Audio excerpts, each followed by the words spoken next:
अस्सलाम वालेकुम।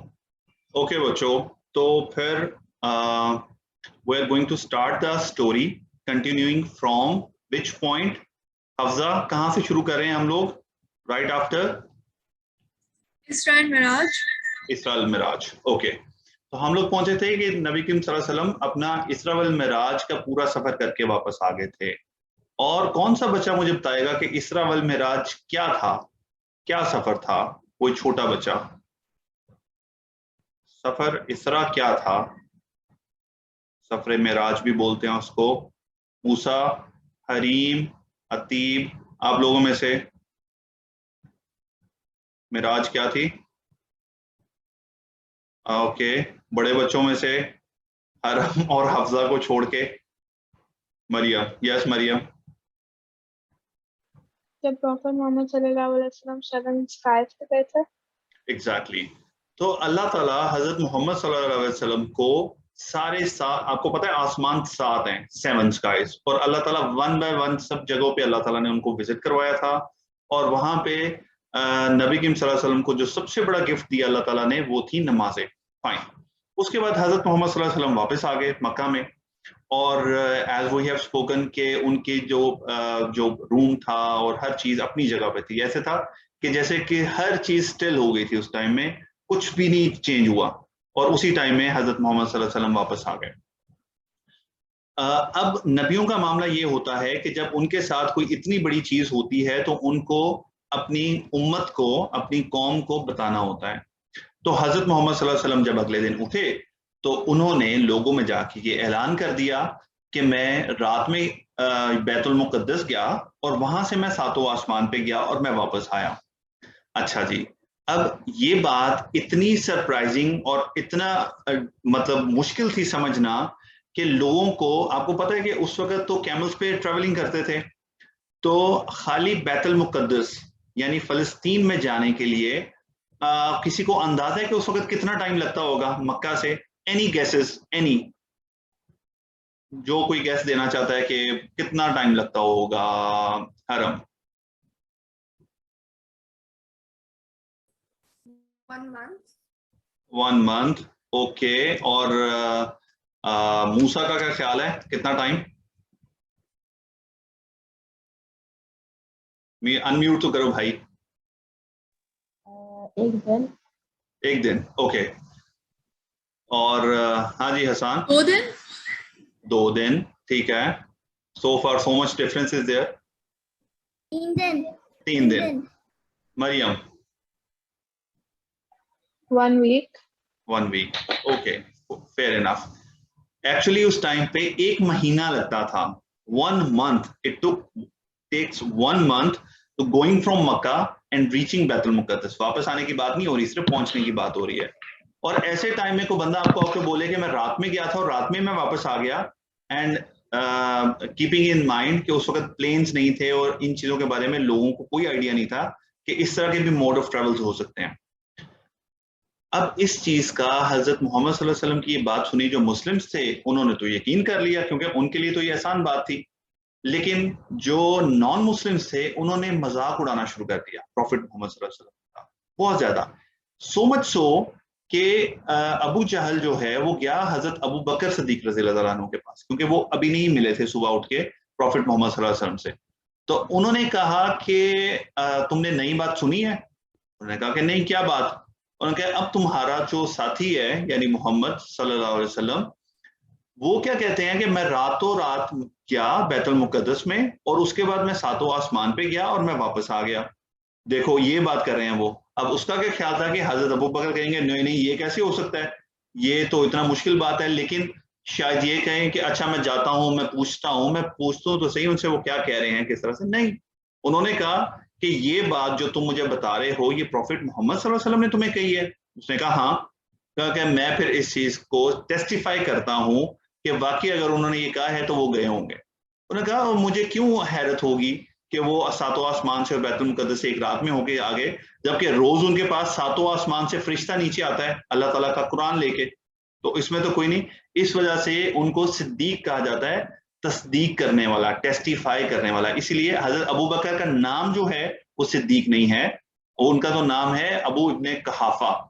लेकिन उनका जो ये सिद्दीक है ये इस वजह से नाम हुआ कि उन्होंने टेस्टिफाई किया हजरत मोहम्मद सल्लल्लाहु अलैहि वसल्लम से पूछे बगैर।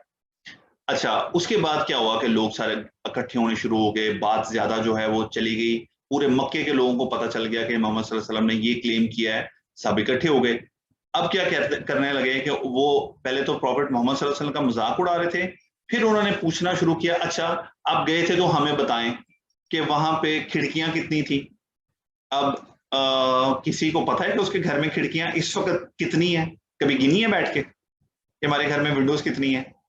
अच्छा, अगर किसी के घर में स्टेयर्स हैं तो कभी किसी ने गिना है? मैं गिनूं तो सही स्टेयर्स कितनी है?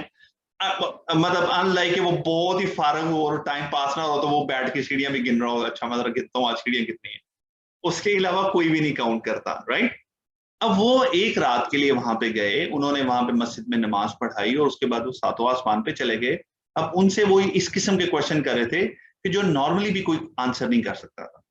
हजरत मोहम्मद सल्लल्लाहु अलैहि वसल्लम खुद कहते हैं कि ये वो टाइम था कि इससे ज्यादा मैंने कभी अपने दिल को तंग होते महसूस नहीं किया। यू नो, आपने कभी फील किया कि कोई आपके ऊपर प्रेशराइज कर रहा हो बार बार, और एक बात आपको पूछता जा रहा हो कि बताओ बताओ, नहीं तुम्हें पता है तो बताओ, और आपको फील आ रहा हो कि आप नहीं बता सक रहे तो आपका दिल तंग होता है। ये फीलिंग हजरत मोहम्मद सल्लल्लाहु अलैहि वसल्लम की उस वक्त हुई। और फिर उन्होंने अल्लाह ताला से दुआ की मदद के लिए, क्योंकि नबी तो प्योरली अल्लाह ताला पे डिपेंड करते हैं। तो अल्लाह ताला ने क्या किया कि हजरत मोहम्मद सल्लल्लाहु अलैहि वसल्लम के मेरिकल्स में एक मेरिकल है कि उनके सामने बैतुल मुकद्दस का एक पूरा मॉडल उठा के उनके सामने कर दिया। और हजरत मोहम्मद सल्लल्लाहु अलैहि वसल्लम कहते हैं कि मैं देख देख के चीजों को, उनके जवाब जो हैं वो उनको देता रहता था। इस तरह सारे के सारे जवाब दिए। इसके अलावा हजरत मोहम्मद सल्लल्लाहु अलैहि वसल्लम ने उनको बताया कि आप लोगों का एक कारवान जो है वो जा रहा था और फलां जगह पे उसका एक ऊंट गुम हो गया था, और वो झाड़ियों में उसका जो ये स्ट्रिप थी वो अटक गई थी उसमें, और उसकी वजह से वो लोग उसको ढूंढ रहे थे। और उन्होंने जब चेक किया तो कुछ दिनों के बाद उन्होंने अंदाजा लगाया कि ये कैरवान कब वापस आएगा। उन्होंने वो भी पूछा और वो भी बात ठीक निकली, लेकिन इसके बावजूद वो ईमान नहीं लेके आए। ऑल्दो कि उनको पता लग गया कि प्रॉफिट मोहम्मद सल्लल्लाहु अलैहि वसल्लम सच बोल रहे हैं, लेकिन फिर भी वो ईमान नहीं लेके आए। अब ये अब हम पहुंच गए हैं मक्का का जो टाइम था उसके ऑलमोस्ट एंड के ऊपर।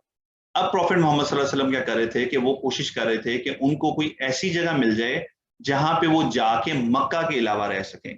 बट उस वक्त क्या होता था, जैसे आज के टाइम में होता है ना कि आपको वीजा लेना पड़ता है किसी कंट्री के लिए, उस वक्त ये होता था कि आपको उस कंट्री में जाके रहने के लिए किसी की प्रोटेक्शन चाहिए होती थी।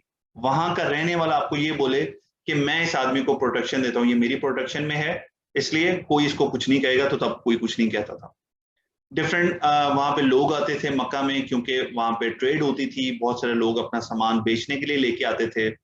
हज के टाइम पे डिफरेंट लोग जो हैं, आपको पता है ना कि हरम जो खाना काबा था उसके अंदर जितने कबीले थे अरब के, उन्होंने अपने आइडल्स, अपने बुत लाके वहां पे रखे हुए थे, और इसीलिए वो उनका मतलब अदब करते थे मक्का वालों का, क्योंकि हमारे आइडल्स उधर हैं। तो सब लोग वहां पे आते थे उनकी इबादत करने के लिए भी, ट्रेड करने के लिए भी। तो प्रॉफिट मोहम्मद सल्लल्लाहु अलैहि वसल्लम टाइम टू टाइम सबके पास जाते थे जितने लोग थे। अच्छा, उनमें से कई लोगों ने हंसी में बात मजाक में उड़ा दी, कई लोग सुनते ही नहीं थे। कुछ लोग जो सुनते थे और सीरियसली उस चीज को लेते थे वो दो थे। एक लोग थे यमन से, फ्रॉम यमन। यमन आज भी है, किसी को पता है यमन कंट्री का? यमन किसी ने सुना हुआ है? Okay, so Yemen is the oldest civilization अरब में नॉन। वो उस वक्त भी बहुत टॉप पे था और बहुत बड़ी सिविलाइजेशन। उन लोगों ने जो है इसको सीरियसली लिया, लेकिन मसला क्या हुआ कि उन्होंने प्रॉफिट मोहम्मद सल्लल्लाहु अलैहि वसल्लम के सामने कंडीशन रखी कि आप यमन में आ जाएं, हम आपकी प्रोटेक्शन करेंगे, हम आप जो भी दीन कर रहे हैं उसके ऊपर हम लोग अमल करेंगे, लेकिन जब आपकी डेथ हो जाएगी तो फिर वो जो पूरा का पूरा इस्लाम है या कंट्रोल है या लीडरशिप है वो हमारे पास आ जाएगी। प्रॉफिट मोहम्मद सल्लल्लाहु अलैहि वसल्लम ने कहा कि ये कोई डायनेस्टी नहीं है, ये कोई बादशाहत नहीं है, तो एक बादशाह मरेगा तो उसके पीछे वो बादशाह को जो है वो नॉमिनेट करके चला जाएगा, ऐसे नहीं होगा, ये इस तरह से it don't work like this. तो नबी करीम सल्लल्लाहु अलैहि वसल्लम ने उनको रिफ्यूज कर दिया। दूसरे लोग जिन्होंने इसको सीरियस लिया, देवर फ्रॉम यथरिब। यथरिब जो है वो मक्का से एक दूर अरब का इलाका था, वेरी ग्रीन, लेकिन मसला था उसका ये कि वहां पे काफी अरसे से जंग हो रही थी। जंगे बुआस कहते हैं उसको, और उसमें इतनी लंबी टाइम से जंग हो रही थी कि उनकी जितनी लीडरशिप थी सारी खत्म हो चुकी थी, सारे उसमें मर गए हुए थे लीडरशिप में। अब वो लोग विदाउट लीडर जो है वो इस तरह से फिर रहे थे, बट वो लोग जो हैं उन्होंने बड़ी सीरियसली नबी करीम सल्लल्लाहु अलैहि वसल्लम के मैसेज को लिया, लेकिन कुछ रिप्लाई नहीं किया, कुछ उनको बताया नहीं। और that was the time of हज, जब ये सब हुआ। उसके बाद वो जब नेक्स्ट हज पे आए तो वो नबी करीम सल्लल्लाहु अलैहि वसल्लम मिले और कुछ बातें हुई और डिस्कशन हुई, तो वो हम इंशाल्लाह नेक्स्ट वीक जब हम लोग बैठेंगे, so will continue from there. It is going to be a base for the migration of prophet Muhammad सल्लल्लाहु अलैहि वसल्लम। उनकी हिजरत के लिए ये एक बेस बन रही थी अल्लाह ताला की तरफ से, राइट? तो फिर आज हम यहीं तक ही करेंगे। If there is any question और एनी कमेंट किसी की तरफ से, यू मे आस्क नाउ। और मूसा को तो सब कुछ क्लियर है, 3:30 बजे का सब कुछ उसको समझ आ गया हुआ है, ठीक है ना? तो चलो ठीक है बच्चों, इंशाल्लाह हम नेक्स्ट टाइम जब हम स्टार्ट करेंगे तो हम पीछे वाला हर जो वो पार्ट होगा स्टोरी का उसके बारे में 1-2 क्वेश्चन होंगे और फिर हम आगे स्टार्ट करते जाएंगे, ठीक है? तो until then inshallah we'll meet on Saturday same time and same channel. Okay, Allah Hafiz. Uncle, इसकी रिकॉर्डिंग आप YouTube पर लगाएंगे? हाँ जी बेटा, मैं ये अपलोड कर दूंगा, इसकी रिकॉर्डिंग में अपलोड कर दूंगा, ठीक है? चलो ओके बच्चों, अल्लाह हाफिज।